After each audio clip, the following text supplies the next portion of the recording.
Welcome to the Hope for Today podcast. Today is day 16. We are diving into a truly a pivotal moment in the life of the patriarch Jacob, the man now known as Israel. This entire section of scripture, it just captures a colossal moment of transition. It's driven by, very real fear, but ultimately it's sustained by this deep, unwavering faith. It really is. Jacob's being called to move his entire family, his entire future nation, out of the promised land and toward Egypt. Right, the seat of global power at the time. Yeah. And the stakes are just incredibly high. There's a severe famine gripping the whole region, which makes life in Canaan basically unsustainable. But the motivation isn't just about survival, is it? It's about restoration. Exactly. The son Jacob thought was dead for decades, Joseph is alive, and, well, he's essentially ruling Egypt. I mean, this is the ultimate go moment to step into the unknown, but it's entirely guided by providence. And I think the core of today's teaching isn't just about geography. It's about the heart of God that gets revealed when we face those unknowns. We want to understand God's faithfulness not just in, the safe destination, but in the difficult, scary journey itself. God steps into Jacob's fear before Jacob even crosses the border. Absolutely. And you have to understand, the context is so fraught with tension. Jacob had been promised the land of Canaan. So leaving it, especially for Egypt, which represented worldliness and future oppression, that was a huge spiritual risk. He's carrying the Abrahamic covenant. He is. And he knew that leaving could potentially endanger that entire promise. And that's exactly why we see Jacob's first action. It tells us everything, really, about his priorities and his dependency. We read that he set out, but he stopped at Beersheba. Yes, to offer sacrifices to the God of his father Isaac. That location, Beersheba, it's so fascinating that he pauses there. It really is. Spiritually, it's a site where both Abraham and Isaac had encountered God and confirmed the covenant. And geographically, it was basically the final border post before you hit the great wilderness and committed to the journey into Egypt. So stopping there isn't just a quick prayer. Not at all. It's Jacob recognizing that this massive history-changing move just can't be done without divine direction. It's a spiritual boundary he had to cross first. And you can just imagine that moment. He's standing on the edge of the wilderness, right? Famine is pressing from behind him. The enormous task of moving a nation is ahead of him. And this historical danger of Egypt is looming. We can all identify with that Beersheba moment. We can. That need to just pause and seek confirmation before taking that huge, terrifying step. He was looking for direction, but God gave him something far more stabilizing. His personal presence. And this is where the intimacy of God is just so beautifully revealed. That very night, God speaks to Jacob in a vision. He addresses him directly, Jacob, Jacob. That repetition is so personal. It is. And then he immediately establishes who he is. I am God, the God of your father. The reassurance is instant. Which was so essential because Jacob's fear was completely legitimate. He needed that divine permission to go forward. So God's first message goes right to that anxiety. He says, do not be afraid to go down to Egypt. It's an explicit command to just dismiss the fear. And it's coupled with 3 immense covenant-anchoring promises. Yeah, let's break those down. Okay, so the first one, it addresses his long-term covenant anxiety. God says, I will make you into a great nation there. That is so critical. Jacob fears that going to Egypt will, diminish the family, dissolve the promise. But God says this move isn't a defeat. It's actually a necessary expansion stage. An incubator. Exactly. Egypt will become the incubator where the family of 70 will grow into a nation of millions, ready for that next stage of the covenant. And the second promise, it provides that immediate minute-by-minute comfort. I will go down to Egypt with you. And that changes everything. God doesn't just promise to check in later or meet him when he arrives. He promises to walk into the unknown alongside him. The presence of God dispels the fear of the unknown. That's the antidote right there. That promise, I will go with you, it transforms this scary, uncertain journey into a guided path. And then the third promise secures the entire future. I will surely bring you back again. So this is just a season. They're going down for a necessary season. But the land promised to Abraham and Isaac, that remains their ultimate inheritance. They won't be lost in Egypt forever. And then my favorite part, the final, most personal reassurance. It addresses Jacob's deepest emotional wound. Ah, yes. Joseph's own hand will close your eyes. God not only confirms the future of the nation, but he confirms that final, intimate moment Jacob has craved for decades, reunion with his son and peace in his death. So with that divine assurance, the practical journey resumes, and it is a massive undertaking. It is. The text details the movement of the whole clan, the sons of Israel taking their father, their wives, their children, all their possessions, all their livestock. Using those carts Pharaoh had sent. Which highlights God's provision right from the start. I mean, this isn't a small family unit. It's a nation on the move. And to underscore that, the scripture immediately follows with a comprehensive census. Right. It goes through the entire list. Reuben, Simeon, Levi, Judah, all their descendants, and then it gives us the final count. And that detail isn't incidental. It's highly intentional. We learn the direct descendants who went with Jacob, number 66. Then you add Jacob himself, plus the two sons Joseph already had in Egypt. Manasseh and Ephraim. Right.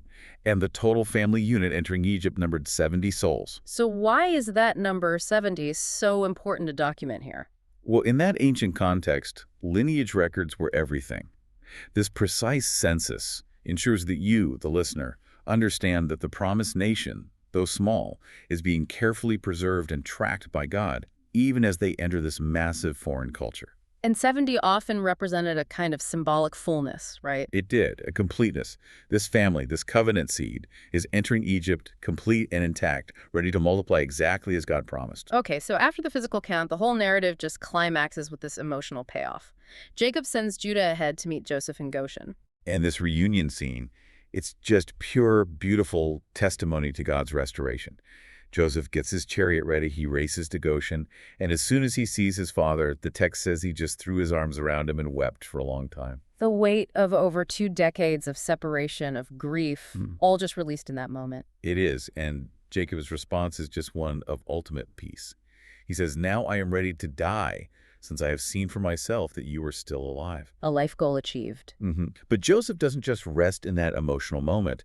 He immediately shows this strategic wisdom, which is another form of God's provision. He knows they need to be separate for the nation to grow without assimilating into a pagan culture. So he prepares them for that critical meeting with Pharaoh. He tells them exactly what to say. He does. He tells them to emphasize that they are shepherds, that they've tended livestock their whole lives.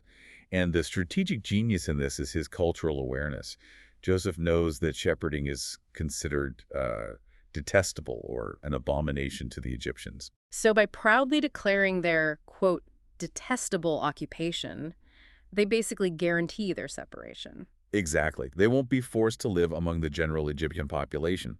This enforced isolation ensures they get settled in Goshen, the best pastoral region. It protects them from assimilation and allows them to grow into a great nation, fulfilling the covenant. And the plan works perfectly. Pharaoh confirms it, allows them to settle in the best part of the land. Yes, in Ramesses or Goshen, God's provision just manifests completely through Joseph's influence and his foresight.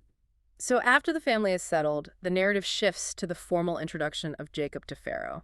This is a profound moment. It really is. You have the spiritual head of the covenant nation standing before the temporal ruler of the world's superpower. And look at what happens. Joseph presents his father, and Jacob blesses Pharaoh. Not once, but twice. Yeah, upon entering and leaving. The covenant bearer, though he seems less powerful in the world's eyes, is imparting spiritual blessing on the ruler of this massive empire. That's the truth of divine authority versus worldly power. But Pharaoh just has a simple question for this 130-year-old man. How old are you? And Jacob's answer.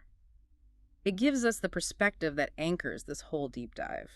He calls his 130 years a pilgrimage that had been few and difficult. Just think about that.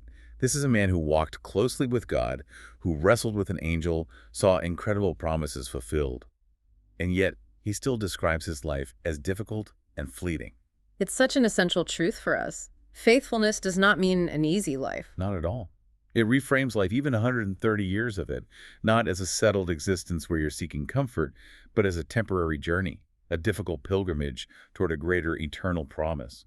He sees his life through the lens of a traveler, not a permanent resident. And that's the perspective we're called to hold. Hardship doesn't mean God is absent. It just means we're still on the pilgrimage. Exactly, looking beyond the temporal. And speaking of crisis, while the Israelites are safely settled in Goshen, Joseph is managing this severe famine that's gripping the rest of the land. Yeah, and this part of the text gives us a remarkable snapshot of, well, early political economy.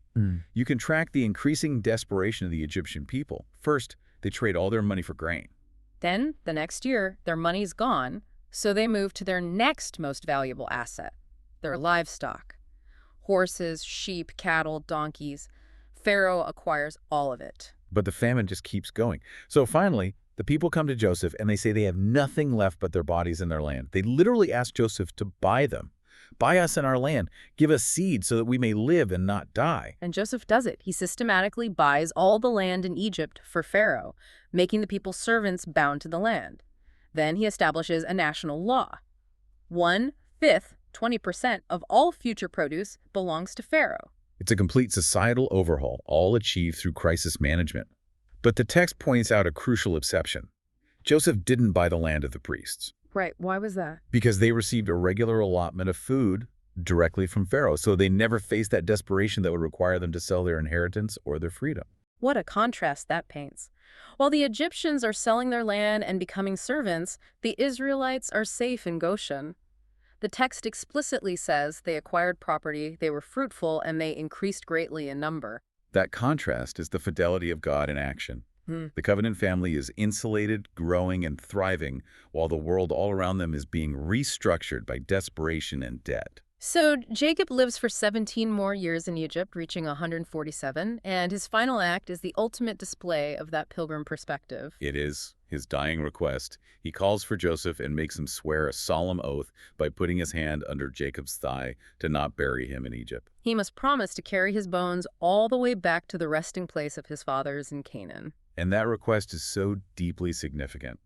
It was the ultimate physical expression of faith that God's promise about the land would be fulfilled.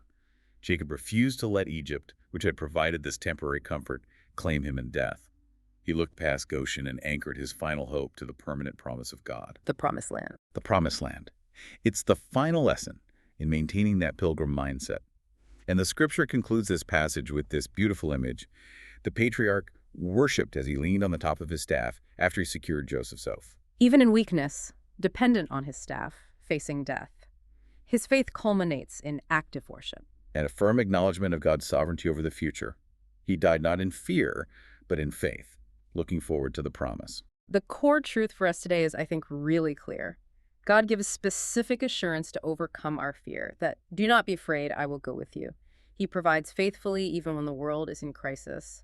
And he calls us to maintain a pilgrim's perspective. Right, to prioritize the eternal promise over any temporary comfort or challenge we face here on earth. So the challenge for you today is this. Look at your life and consider where your ultimate hope is really placed. Is the comfort or the stability you currently have in this temporary world preventing you from actively seeking that greater promised inheritance? What specific promise is God calling you to anchor your final days, or maybe just your most difficult decisions to? And that was it for day 16. Meet you on day 17 tomorrow.